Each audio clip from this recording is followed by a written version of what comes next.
Been raining all night. My orchard is well watered. It's like a lake out here. It's a good thing I built them up, or those trees would be completely underwater. Got my rain boots on. I'm in about it's way past my ankles here.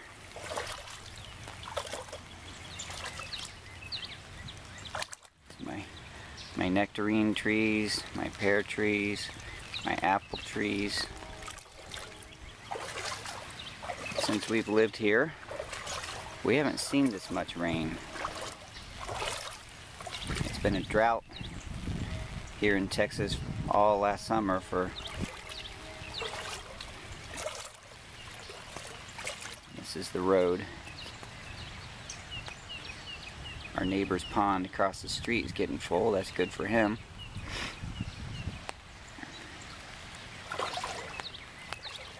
I'm gonna walk around the farm and show you a bit of the water.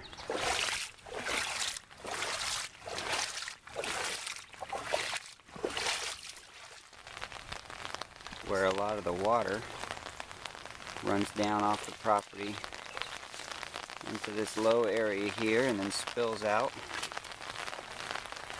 over the street. There's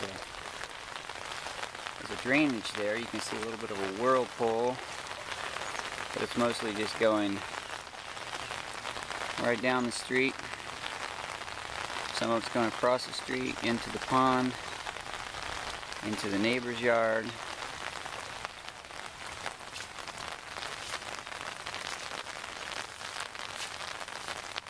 I'm not going to step in that because I know that's pretty deep right there.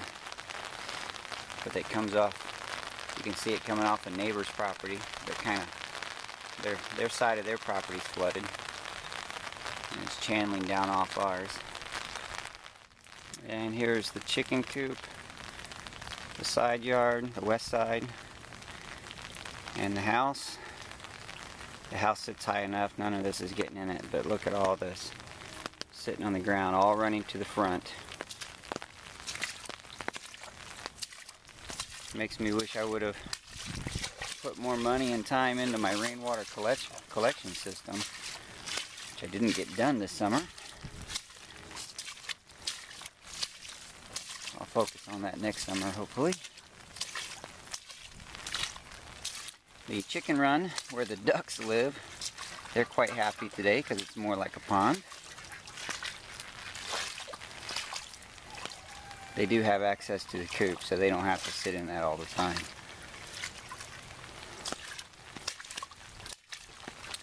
This summer I did put about 4 inches of sand in the chicken coop, which is good because it seems to be doing what I wanted it to do, and that was to raise the floor so they don't have to stand in water. That's good. And my little chicken waterer is full, of course. I am a little worried about the ground under the bricks. I might have to shore that up later. And this is the new chicken coop. This is where I'm going to raise some birds for meat. And I put some landscape fabric down back there, and I put about 4 inches of sand in there, which is a good thing because that would have been completely washed out.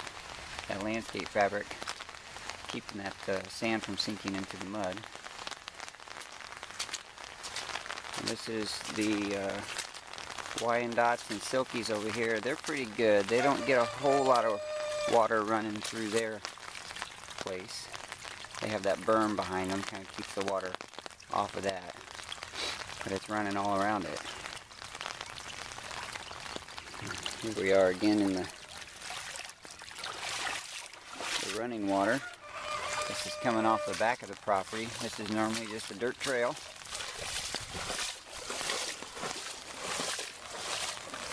Looks like a regular creek bed.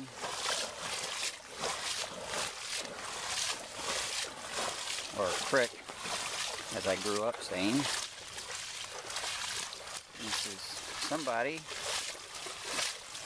before I bought the property, had obviously known that the water was an issue, so they had put some bricks across here, or some rocks,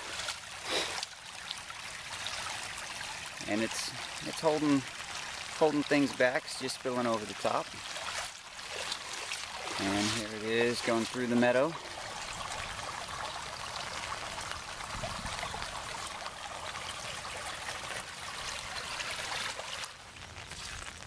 And this is the pecan tree that I just planted recently, and it's a slightly higher piece of ground, which is good because they don't want to be sitting in water. Got high hopes for that.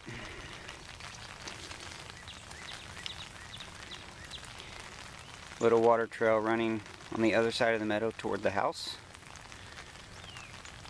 And over here you can see where the water is coming from from the neighbor's property. Nice little creek bed.